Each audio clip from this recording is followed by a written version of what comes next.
you all for coming. I wanted this particular meeting to introduce the AERO Standards for social studies.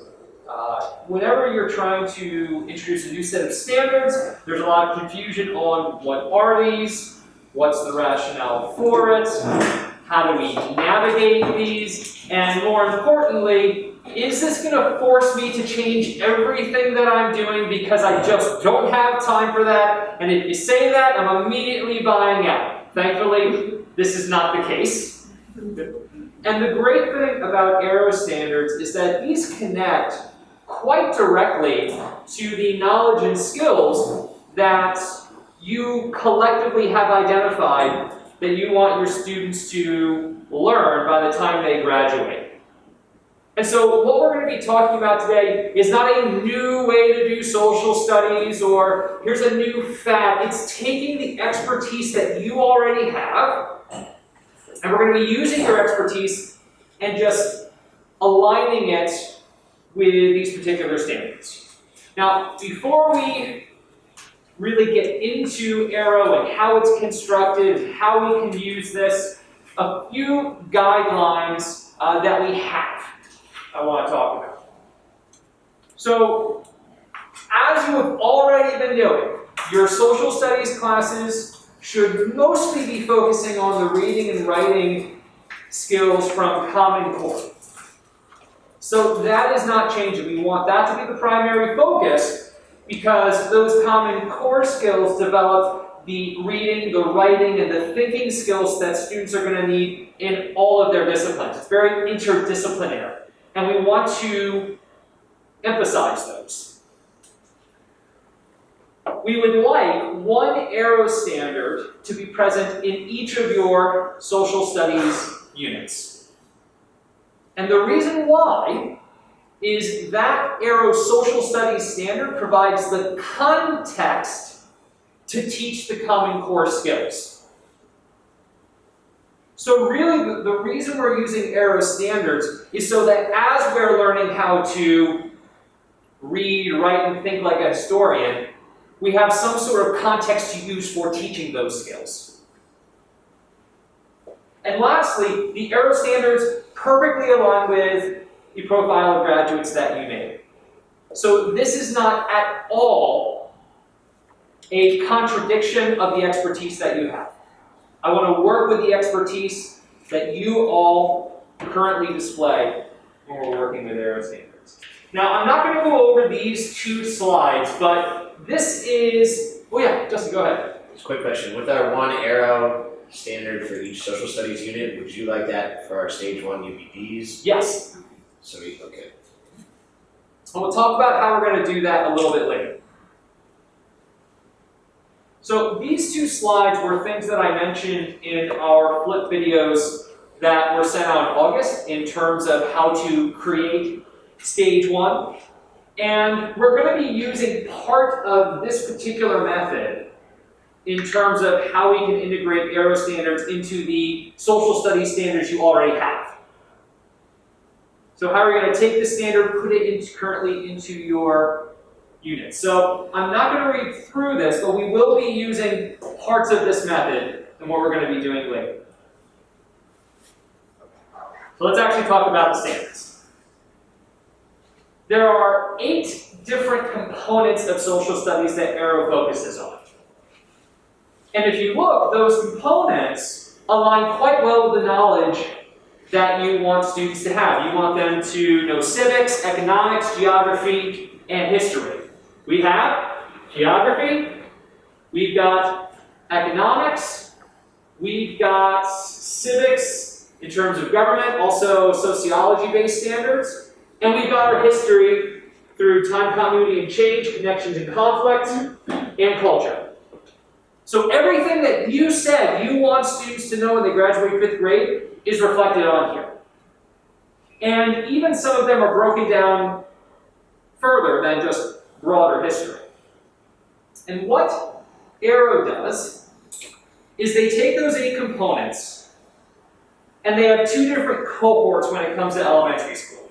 They have standards for K through 2, and they have standards from grades 3 through 5. And that's how they organize them. Now you're going to take a look at the standards in a little bit, but what I want to point out is that these standards are very broad. You are not going to see something here that says that students need to know about the Mongol invasion of Europe in the 12th century. You're not going to see anything about they have to learn what the 50 states are in the US. You're going to see very broad standards because this allows for a wide range of topics. And this allows us as educators to think about the environment that we're teaching in, the students that we currently have, and we can choose topics that best meet the needs of our individual students.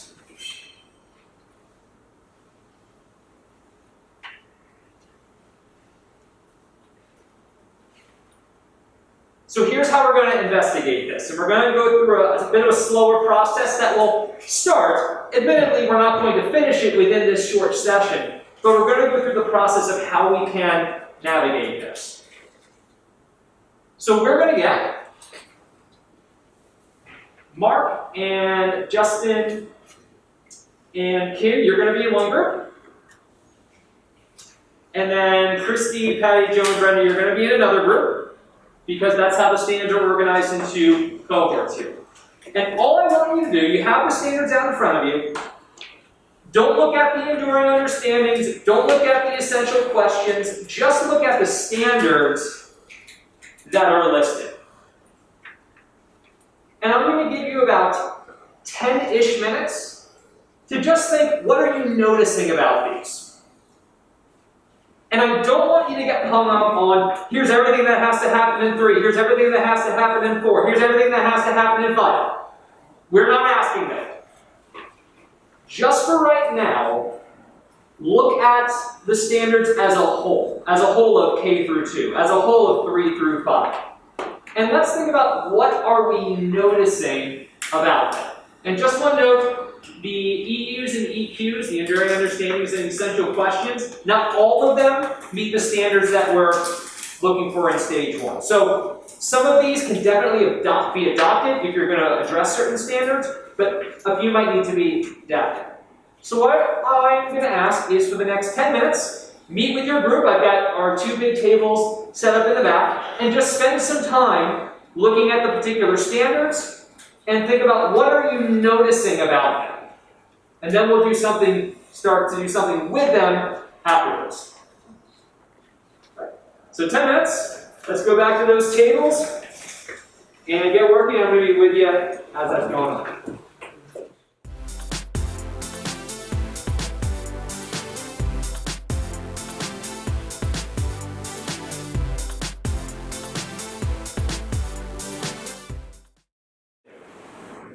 What we should try to avoid is just picking standards that fit our texts. Now, the reason why I say that is not to denigrate the text that we have. But remember, curriculum is not a set of textbooks. Curriculum is a set of learning processes that our students go through. And there is a massive range of resources, and I'm going to show you a bunch of them that you can access for free that will enrich our students' understanding as we're starting to hit these standards. So we want to try to avoid just going through what does the text say and picking standards for that, because there are resources that are really good to pair with an informational textbook. We also don't necessarily want to try to find standards that hit what we normally do. And the reason why we don't necessarily want to think that is sometimes we force a standard in that we don't actually teach to mastery. And we think, all right, I'm going to try and make this as easy as possible. And I did this. I'm telling you this from experience. It's, oh, I'm going to do this, and this will kind of fit, so I'll say this. The reason we don't want to do that is next year, when we're starting to develop summative assessments that demonstrate mastery over what you choose, it's going to be a bigger obstacle to overcome. Whereas if we're choosing standards that we have a firm grasp on and that we are going to try to address, next year becomes a much easier process. So here's what we are going to do. And again, we're going to stay with our K through 2 group and our 3 through 5 group. So I want you to first think about how many of these AERO standards do you think you can teach to mastery over the course of a year? So I know that you split your time between science and social studies, and we need at least one AERO standard for every unit. So let's say you're going to do 3 social studies units in a year. Everyone does 3 units, that's 9 units.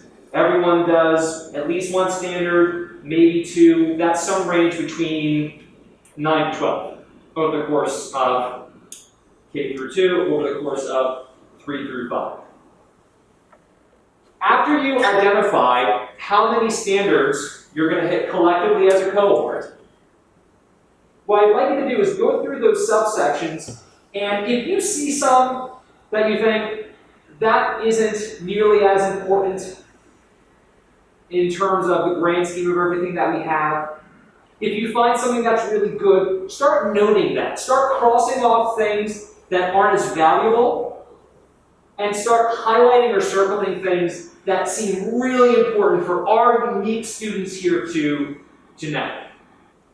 Once you've identified, hey, here's what is not as important, and here are some things that are really important, that'll give you a bank of maybe 20. Then what you can do is out of those 20 good standards that you think, oh, this would really be good for students to know, you can pick 12, let's say, you're going to hit 12 standards over 3 years. You can pick 12 of those 20, and then divvy them up over those 3 years. So that way, we're not having overlap. That way, we do have a cohesive plan on where students are going to go over those 3 years. And that gets us to this particular note here. I'm not going to go through the rest of these yet. I think this is enough to have in mind for the next 15 minutes. This is just going to be the beginning of a process. But the first thing I want you to do is just, let's break this down a little bit further. For 2 minutes, think about how many AERO standards that your cohort can cover over your 3-year period. And then I'll work with you individually with the next steps. Okay, let's get started. From one of my 6th grade units, and it was a shorter unit. Is recognizing individuals and partners. And my whole goal was I wanted them to learn this standard. So everything we did, my goal is integrating visual information with other information in print and digital text. So if they've got text, they've got pictures, how we combine them together, how they make meaning from both of those together, right? The content I'm going to use is explaining how cultural attitudes, values, and beliefs influence personal behavior and the development of identity. So this is going to be my content base to teach this. So I'm looking at this and the broad course description I've got for 6, because I've got a certain, we're now in the areas I have. So I think, well, what makes this content standard? Well, it's prehistory. The idea of how people even develop identity and develop cultures, values, and beliefs. So that's a good content base that hits the standard. And then, using that content base, I have to teach this. Well, how do I integrate visual information with print information looking at prehistory? Oh, cave paintings. So I can use all of these artifacts that are left by people in prehistory, old cities like Kapuyuk in Turkey, that there's a bunch of information on, some of the last Lascaux paintings in France, and I'm using that content here to teach that skill, and that's how I combine them together. But I'm still always trying to focus on this, and using this as the content base to do it. So that's how I combine those together. And this was only like about 2-3 minutes. Any questions on what I tried to do here? And how I try to combine them together? So what I want to show you, one more thing I want to show you, is I've got in the slides I shared with you a bunch of different resources that you can use outside of your text. One thing we talked about in our last meeting was we're a little bit limited in terms of the wealth of resources that we can find. So in terms of primary sources, pictures, speeches that we can use, Library of Congress is great. They have a massive set of primary sources you can look at. State of Colorado has actually organized primary source sets for their elementary school students. Listen-wise is a bunch of great audio sources. So it's audio transcripts, different historical documents, American rhetoric, our famous speeches that you can look at, especially if you're teaching the idea of personal narrative is really interesting. StoryCorps looks at stories in the past and the present and puts them into a historical context. I personally really love PBS. They have so many great video and web sources for kids and activities. And Newsela is great. I use this all the time with my middle school students and my high school students because I can pick something for their reading level, but also it's things that are happening today. And that's extremely important as I'm trying to connect some of these historical standards to real life. And the last thing is there's a resource that I made in our folder called ES Resource for Social Studies that has a bunch of different resources there. And so what I want to do is just share these with you. You can take a look at them when you open the slide. I've got links down here. And if you'd like, I'm happy to sit down with you, walk you through some of these. Because what I want to do is try to open up your resource base as you're thinking, okay, how am I going to teach these particular standards that you've now identified?